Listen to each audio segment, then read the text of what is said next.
May nagsabit na naman po ng banner na may nakasulat na Welcome to Philippines, Province of China. Pero tinanggal na po ng MMDA ang banner na inilagay naman sa isang footbridge kahapon, araw ng Kagitingan. At kaugnay po niyan ay makakausap natin si Colonel Bong Nebriha, Commander ng MMDA Command Center. Magandang tanghali po sa inyo, sir. Si Connie Season po ito. Ma'am Connie, magandang hapon at magandang hapon po sa lahat ng televiewers. Ilan ho ba kaya itong mga banner o tarpaulin na nakikita ho natin nakasabit sa iba't ibang mga footbridges po ng MMDA? Ma'am, kahapon isa lang po yung nakuha namin, but this we send an alarm, an alert to all the traffic enforcement districts namin na tignan nila yung mga AORs nila kung may similar banner or something against the government ng mga banners na yan na nakalagay sa footbridge. Unang-una kasi bawal naman talaga maglagay ng mga tarpaulins on our footbridges. So bawal na po 'yon. Pero yung mga messaging na din yan, hindi naman po natin inaalaw. So we remove them as well.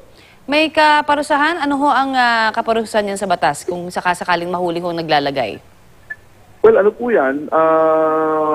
Basically, ma'am, ang ano po niyan pulis po talaga yan.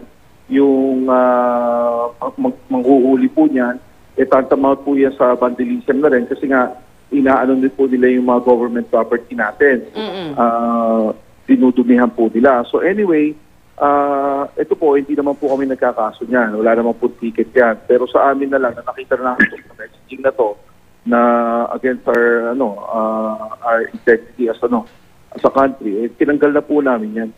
Pero nakikipag-coordinate po kayo ngayon sa mga pulisa, mga ganito po. May iba pa po kasi ako nakita niyan miski dati pa, nung unang lumabas yan, sa ibang lugar din. Yes, ma'am. Oo, yes, ma'am, Tony, kasi yung mga naglalagay nito, alam niyo naman po, this is an act of cowardice. Papalagay sila ng ganyan. Pero ano po yan, nakasombrero, nakamaskara, kahit mga CCTV mo po yan, napakahirap pong yan, huliin. Kaya nga po ang sinasabi nga namin, it is our patriotic responsibility na pag nakita naman na natin na ganyan, na binabastos na tayo, dapat naman na pagbigay nyo ng alam, pagbigay alam nyo na sa mga otoridad, kahit barangay, pwede ulihin yan. Alright, tungkol naman po doon sa paghahanda natin na ginagawa sa Semana Santa, ano-ano ho yung mga lugar na pinapakatutukan po ninyo ngayon? Ma'am, siyempre, ito po, in-anticipate na natin yung exodus ng ating mga kababayan na uuwi sa probinsya. Most critical areas po na binabantayan namin dyan is yung mga bus terminals. Kasi nga po, magdadagsaan yung mga kababayan natin dyan papunta sa mga bus terminals na yan. So, unang-una po is yung the traffic management itself along EDSA, which mga 46 bus terminals po nandyan. And then also in the back doors, kasi nga po, pinagbabawal po namin na pagsakay along the main thoroughfare.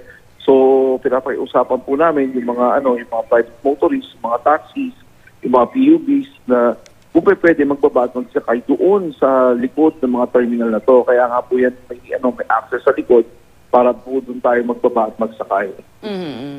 At dito ho naman sa Hunyo, sinasabi nga na target ng maipasara ho yung mga bus terminal sa EDSA. Kaya hindi na rin makakapasok yung mga provincial buses. Pero in the meantime, meron ho mga commuter syempre na nangangamba dahil dumadaing sila, galing silang probinsya. Paano daw naman sila? Anong reaksyon niyo dyan? Ma'am, yun nga po, ang sinasabi naman po namin dito, ito po ay direktiba sa amin na gawin. So ngayon, ginagawa po namin to pero hindi naman po namin isusubo sa ating mga kababayan natin if we think that they will be inconvenienced by this. So ngayon po, ang pinagtutuunan po namin ng pansin is yung po natin, yung mga terminal sa Valenzuela at saka sa Santa Rosa, sinisigurado po natin through other agencies like LTFRB na kung pwede po, yung mga i-extend, malaman na natin kung sino po yung mga city buses na i-extend to cater to the needs of the commuters coming from the provinces. And at the same time, ma'am, kung magkakaroon ng adjustment of fare matrix natin, sana po naman mapagbigay alam na natin. So lahat ng ito, ma'am, pinaplano na po ngayon. Magkakaroon po tayo ng dry run after the Holy Week. So titignan po natin kung how are we going to improve the operation of this. Kasi ma'am, sa totoo lang, we're trying to serve the commuting public. We do not want to shortchange the very people that we are trying to serve. So ngayon, ito nga po, kailangan po namin malaman kung saan po yung kahinaan ng magiging operasyon na to at po namin, improve namin, papagputihin namin.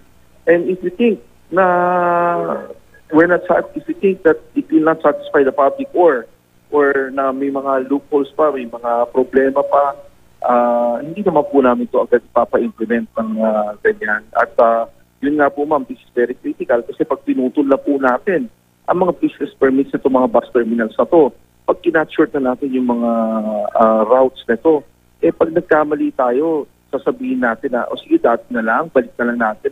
Tapos mas mahirap pong magbalik kaysa yung kaya we cannot afford to make a mistake in this. Alright. Maraming po salamat sa inyo pong binigay sa aming oras dito po sa Balitang Hali, sir. Maraming salamat, ma'am, Connie. Mga buhay po kayo. Yan naman po si Colonel Bong Nebriha, ang commander ng MMDA Command Center.